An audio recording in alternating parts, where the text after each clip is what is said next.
जय श्री कृष्ण। हर हर महादेव।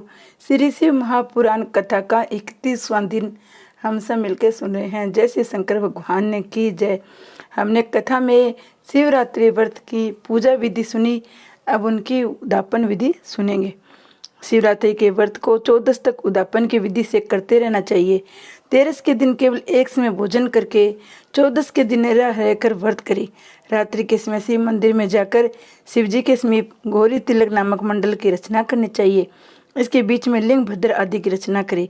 फिर प्रजापति आदि कुंभों को वस्त्र, फल, दक्षिणा इत्यादि के द्वारा स्थापित करके चांदी या सोने का कलश मंडल के मध्य में रखें।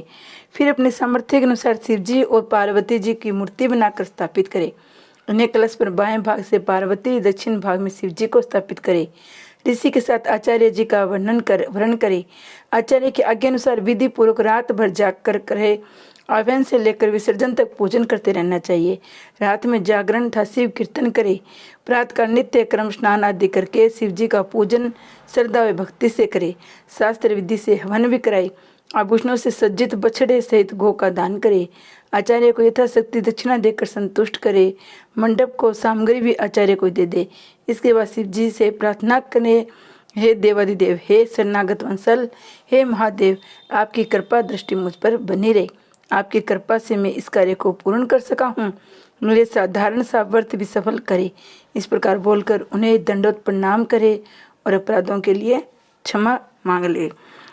निषाद चरित्र। प्राचीन काल में एक भील एक वन में अपने परिवार के साथ निवास करता था। उसका नाम गुरुद्रुह था। उसका पेशा चोरी करना, वन में पशुओं का वध करना था। एक बार शिवरात्रि का पर्व आया।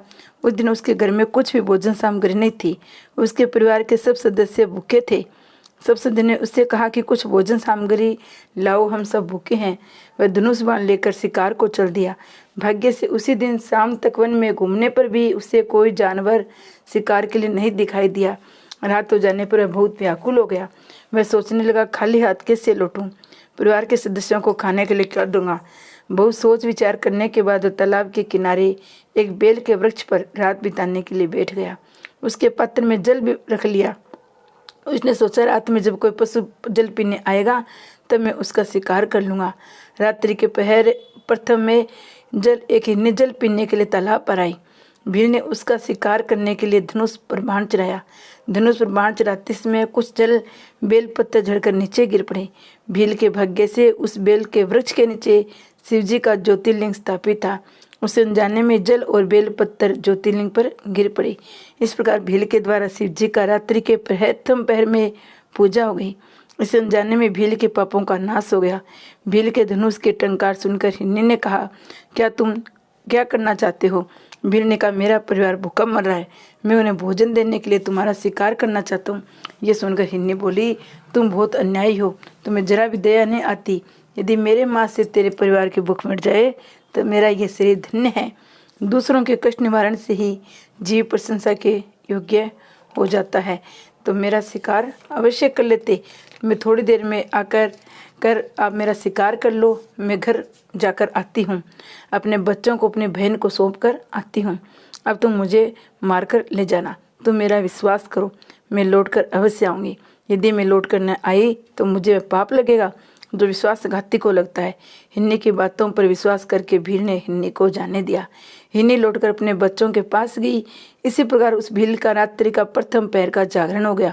इसके पश्चात उस हिरनी की बहन उसे ढूंढती हुई वहां आ पहुंची जहाँ पर भील पेड़ पर बैठा हुआ था। उसे बाण चढ़ाने से दोबारा बेल पत्थर पानी शिवलिंग पर गिर पड़े। इसी प्रकार उस भील की दूसरे रात्रि का पूजन भी हो गया। धनुष के टंकार सुनकर हिरनी बोली, हे भील राजा, तुम क्या करने जा रहे हो? भील ने उससे भी वही बात कही जो पहले हिरनी से कही थी। इस पर हिरनी ने कहा, हे भीलराज, थोड़े समय के लिए मुझे घर जाने की आज्ञा दे दो। मैं अपने बच्चों को देखकर अभी आ जाऊंगी, नहीं तो वे मेरी प्रतीक्षा करते रहेंगे। भील ने उसे भी जाने की स्वीकृति दे दी। इस प्रकार जागते जागते भील का रात्रि का दूसरा पहर पूरा हो गया। रात्रि के तीसरे पहर में एक मोटा ताजा हिरण जल पीने उसी तालाब पर आया। वही पेड़ पर भील बैठा था। भील ने उस हिरण का शिकार करने के लिए अपना धनुष पर बाण को चढ़ाया। इस बार भी शिवलिंग पर जल व बेलपत्र गिर पड़े। उसे भील के तीसरे पैर की शिव पूजा का अनजाने में हो गई। हिरण ने उसके चढ़े हुए बाण को देखकर पूछा, ये आप क्या करने जा रहे हो? भील ने उसे भी वही उत्तर दिया था जो उसे पहले हिन्नी को दिया था। इस पर हिन्नी बड़ी अनुनय विनय करके कहा, हे भीलराज, मैं अपने बच्चों और पत्नियों को समझा बुझा कर अभी आता हूँ। मैं शपथ पूर्वक कहता हूँ, मैं लौटकर तुम्हारे पास अवश्य आऊँगा। भील ने उसे भी जाने दिया। इस प्रकार जागरण करते हुए भील की रात्रि का तीसरा पहर भी व्यतीत हो गया। जब दोनों हिरनी और हिरण घर पहुंचे तो सबने आपस में अपना अपना समाचार सुनाया। तीनों ही भील के पास शपथ खाकर आए हुए थे, अतः तीनों ही अपने बच्चों को समझा बुझाकर भील के पास चल दिए, परंतु उनके साथ उनके बच्चे भी जल दिए। इस तरह हिरण का पूरा परिवार भील के पास पहुंच गया। भील ने उन सबको आया देकर अपने धनुष पर झट से बाण चढ़ाया। इससे कुछ जल और बेल झड़कर पुनः नीचे शिवलिंग पर गिर गई। इससे भील के मन में ज्ञान पैदा हो गया। ये रात्रि के चौथे पैर का पूजन था। मरक परिवार ने भील से कहा, हम अपनी प्रतिज्ञा के अनुसार आपके पास आ गए हैं। आप हमारा वध कर सकते हैं जिससे हमारा शरीर सफल हो जाए। इस पर शिव जी की प्रेरणा से भील सोचने लगा, मुझसे तो ये अच्छे अज्ञानी पशु है जो परोपकार प्रयण होकर अपने शरीर मुझे भेंट कर रहा है। एक मैं हूँ जो मानव शरीर पाकर भी हत्यारा बना हूँ। इस प्रकार सोचकर वह भील बोला, हे मृगियो, आप लोग धन्य हैं, मैं आपका वध नहीं कर सकता, तुम निर्भय होकर घर लौट जाओ। तभी वहाँ भगवान शंकर प्रकट हो गई। भील शिव जी के चरणों में गिरकर उनकी भक्ति का आशीर्वाद मांगने लगा। शिव जी ने उसे सरंगवेरपुर की श्रेष्ठ राजधानी में भेजकर भगवान श्री राम के साथ मित्रता होने का आशीर्वाद दिया। बाद में निषाद श्री राम जी की कृपा से मोक्ष को प्राप्त हुआ। इस प्रकार ये शिवरात्रि की महिमा का फल था। ये वर्तमान फलदायक है। ऋषि कहने लगे, सूत जी, आप कृपया हमें मुक्ति को स्वरूप समझाइए। सूत जी बोले, हे ऋषियों, शिवरात्रि का व्रत करने से सभी तरह के पापों का निवारण हो जाता है। इससे उत्तम सुखदायक सारूप्य, सालोक्य, सायुज्य, ये चारों प्रकार की मुक्ति मिल जाती है। धर्म, अर्थ, काम आदि तो ब्रह्मा विष्णु आदि देवता दे सकते हैं, परंतु मुक्ति प्रदान करने का काम तो भगवान शंकर का ही है। भगवान शंकर ही परमात्मा स्वरूप है। वे परब्रह्मा है। वे विज्ञान में अव्यय, सर्वद्रष्टा और ज्ञान लंबे है। केवल नाम की एक और मुक्ति जो बड़ी कठिनाई से प्राप्त होती है। भगवान शंकर के दो रूप है, एक सकल और दूसरा निष्कल। इसे ब्रह्मादि देव भी नहीं जानते। भगवान शंकर अविनाशी है। उनका स्वरूप मन और वाणी से परे की वस्तु है। भगवान शिव ही पूर्ण परमात्मा है। मुक्ति के लिए ज्ञान मार्ग द्वारा शिव जी का भजन श्रेष्ठ कहा गया है। इसके द्वारा ही शिव जी भगत के अधीन हो जाते हैं। वह प्रेम का अंकुश, प्रेम लक्षण भक्ति कहा जाता है। ये भक्ति गुण सहित अनेकों प्रकार की होती है। इसका वर्णन करना बहुत ही कठिन है। जैसे शंकर भगवान ने की जय। श्री कृष्ण उपमन्यु संवाद। ऋषि बोले, हे सूत जी, आप बड़े भाग्यशाली और शिव जी के अनन्य भक्त है। आपको हमारा नमस्कार है। अब कृपया आप हमें उमा संहिता को सुनाइए, जिसका माता पार्वती जी के साथ भगवान शिव जी की सुंदर अद्भुत लीलाएं हैं। सूत जी बोले, हे ऋषियों, अब आप मोक्ष से भोग प्रदान करने वाले शिव जी के चरित्रों को सुनिए, जिन्हें पूर्व काल में सनत कुमार जी ने श्री व्यास जी को सुनाया था। सनत कुमार जी बोले, हे व्यास जी, भगवान श्री कृष्ण पुत्र प्राप्ति हेतु कैलाश पर तपस्या करने के लिए गए। वहां पर उन्होंने उपमन्यु को तप करते हुए देखा। श्री कृष्ण ने उपमन्यु को प्रणाम करके कहा, आप तो शिव जी के भगत है भी, मैं पुत्र प्राप्ति हेतु शंकर भगवान की आराधना करने आया हूँ, इसलिए आप मुझे शिव जी की महिमा बताइए, इससे भक्ति में होकर मैं भी तपस्या कर सकूं। ये सुनकर उपमन्यु बोले, हे श्री कृष्ण जी, एक बार मैंने तप करते करते भगवान शंकर जी के दर्शन किए तो देखा ब्रह्मा आदि देवता उनकी सेवा में लीन थे। मैंने शिव जी के पास अनेक गृह परम दिव्य अस्त्र शास्त्रों को देखा।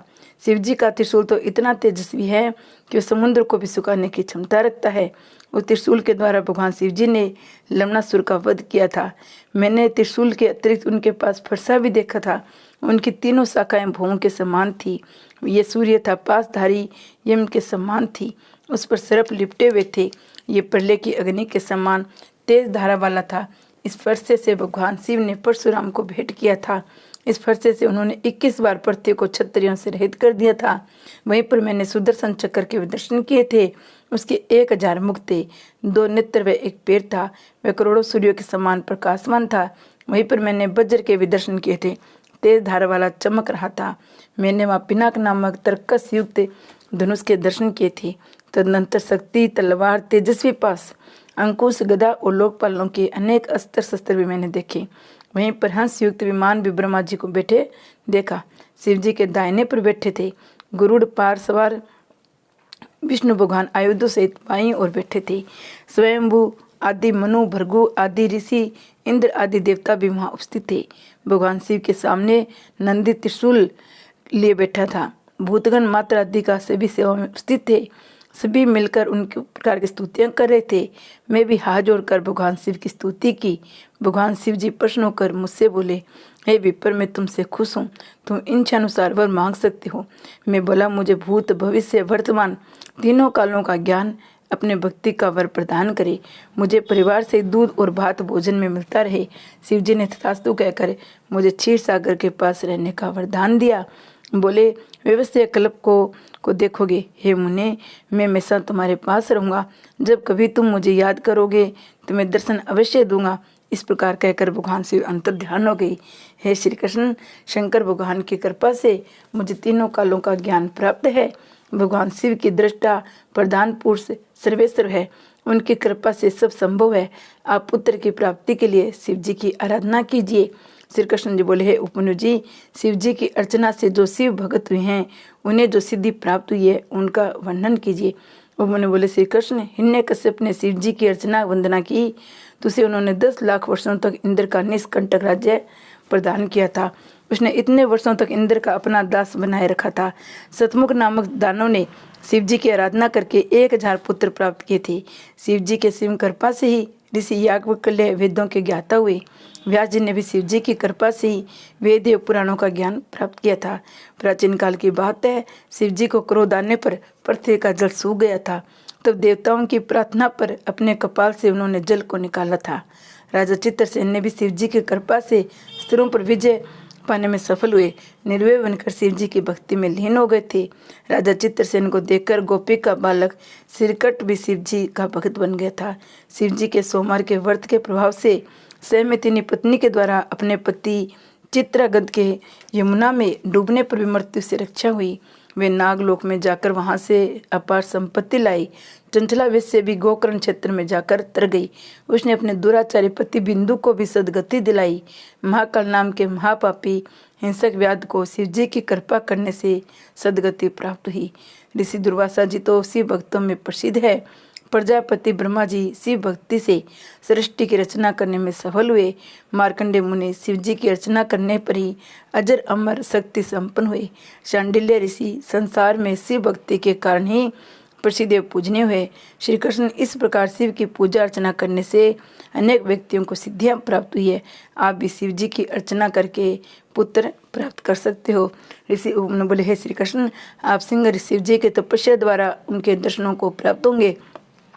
आपको अपने सामान्य पराक्रमी पुत्र शिव जी की कृपा से प्राप्त होगा। मैं आपको एक मंत्र बताता हूँ, उसके जपने से निश्चय आपको शिव जी के दर्शन प्राप्त होंगे। ये मंत्र सभी मनोरथों को पूर्ण करने वाला है।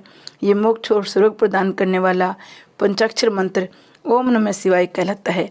इस उत्तम मंत्र को परण वर्ष पूर्वक करना चाहिए। सनत कुमार जी बोले, हे व्यास जी, इस मंत्र की महिमा बताते बताते उपमन्यु को 8 दिन और 2 घड़ी का समय व्यतीत हो गया। 9वें दिन श्री कृष्ण ने उपमन्यु से इसकी दीक्षा ग्रहण की। श्री कृष्ण जी ने जटा जूट बांधकर एक पैर के अंगूठे पर खड़े होकर एकाग्रचित से 15 महीने तक कठोर तप किया।